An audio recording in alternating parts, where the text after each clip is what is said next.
Good morning and welcome to Monday. What a delightful day. The first day of the week. Everybody's favorite day, right? Well, with that aside, let's get right into it and get right to the meditation on the hard sayings of Jesus. A meditation on the hard sayings of Jesus.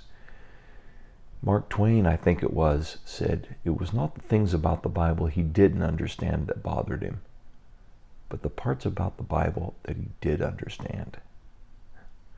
That's the way it goes with the hard sayings of Jesus. We're seeking to uncover some understanding of some things that Jesus said that seem rather obscure or out of place. Sometimes when we encounter that, we tend to categorically dismiss them and we don't really consider them. That's just the way our brain works. When something doesn't fit in the category, we just let it go and we go on to something else. So other times, the words of Jesus seem so confrontive to us that it feels offensive. And so what do we do when we feel offended? We let it go. We don't allow it to affect us in a positive direction. If anything, only a negative direction. And so we're going to continue to look at the hard sayings of Jesus, and they're hard for two reasons. Because we don't understand them, and because we do understand them. So let's jump right in to this expression, eye for an eye. Now, this is the other case for people in the Middle Ages to not want, and later, to not want to translate Scripture into the language of the people of the day so that they could understand in their native language, if they were literate, what was being said. This was in the realm of the king and everyone else basically working for the king. And they were concerned that if people were to take as actual instruction these words of plucking out your right eye, cutting off your right hand, as we looked at earlier, and then this idea of eye for an eye, that these justice issues would not be a good idea, especially the plucking out the eye and cutting off of the right hand. What kind of worker can you be with only your left eye and your left hand if you're a dominant right eye, right hand person? This was going to be seen as devastating to the workforce of any empire, and so they did not want to translate the Scripture out of fear that people would see statements like this, which were hyperbole and useful for illustration, that people wouldn't somehow be able to discern that and would go off merrily plucking out their eyeballs and cutting off their hands. In retrospect, we found this to be an extremely, extremely rare, out of the worst psychological conditions, that these kind of things have happened. So now we press forward into this next section, Matthew chapter 5, verses 39 through 37. We're talking about an eye for an eye. Eye for an eye. Let's get into this subject. Jesus said in Matthew 5, we're looking at 39 through 37, you have heard that it was said, again, this is legal commentary, this is commentary on the Torah, this is coming out of their oral traditions, the teachings of the various schools that they were divided into and supported. You've heard that it was said, eye for an eye and tooth for tooth. Now we need to think about the context of that.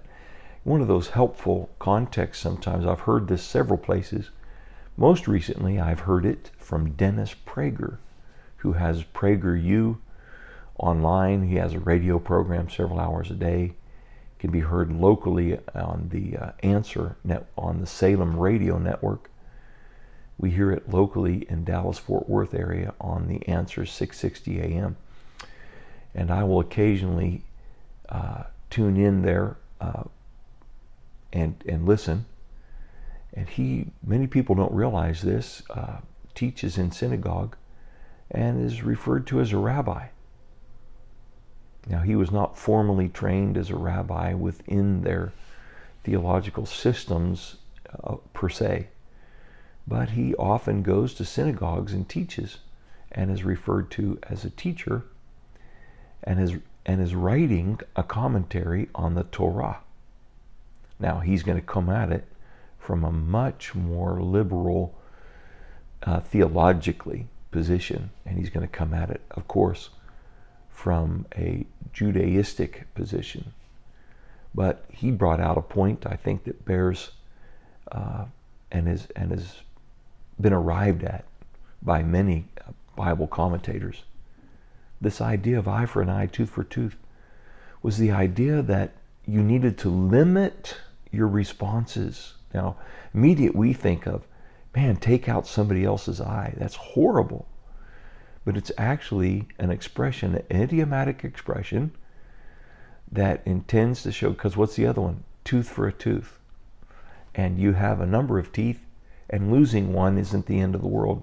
Very often painless or near painless for a short period of time, and then everything heals up and it's gone. Now you have a difficulty chewing, so on and so forth. But the idea of eye for an eye, which is very critically important issue.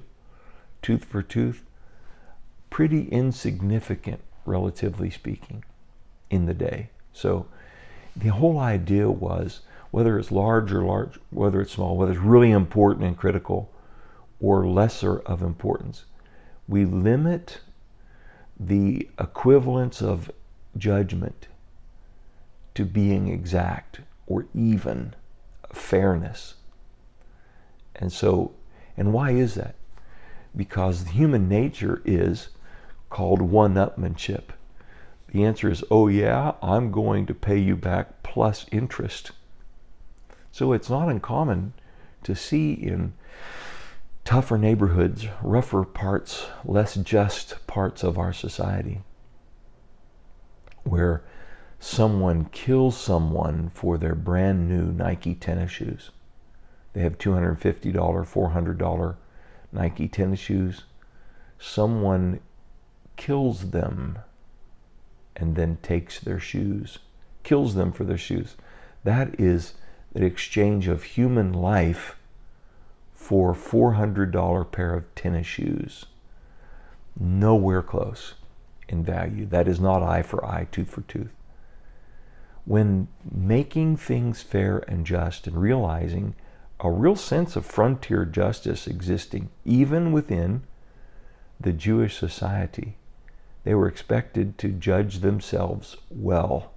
It was only the tough cases that they brought up the line, up the chain. If somebody was wounded, then they would be wounded back, but to the same level. Because here's what we tend to do. What we tend to do is pay them back worse. And part of that is hoping that the other person won't feel like retaliating because he knows it will escalate. The Jewish system was, we do not up and escalate the situation. We simply deal in return with what happened to us.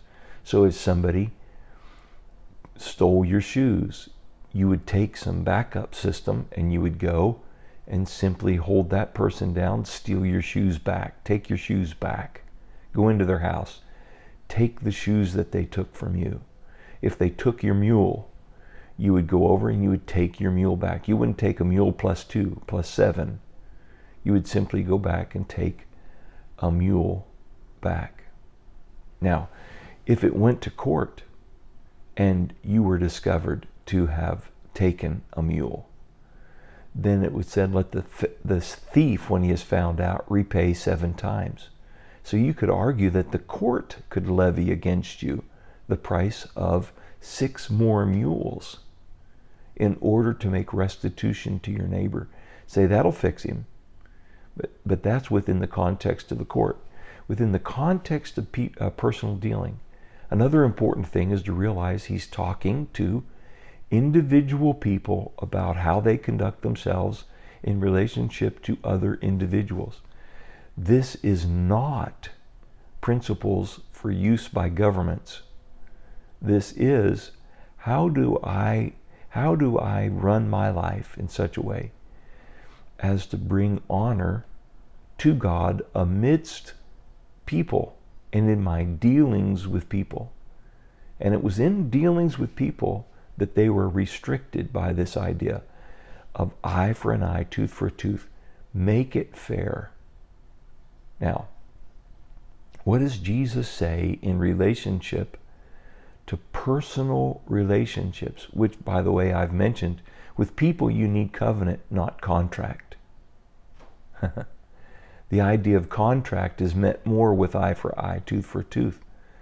But if you're going to deal with people and have relationship with people and reflect the kingdom with people, you have to go higher. There has to be a higher law than that. There has to be more to it. And here's what Jesus says. This is a shocker, but it gets us thinking this week. But I tell you, do not resist an evil person. Don't resist an evil person. And I'll tell you one of the reasons that you don't. It creates energy and adds energy to the problem. It adds negative energy to the problem that's simply going to give it longer life and more intense life. We're dealing with another person individually. We're dealing in the context of neighborliness. We're dealing in the context of someone that we know, someone who is part of our community. And there's a way that we deal with that person. It's not eye for an eye, tooth for tooth. But it is in not resisting them. Don't increase the energy that's negative by twisting the nose, by pushing back, by an, oh yeah, I'll tell you what.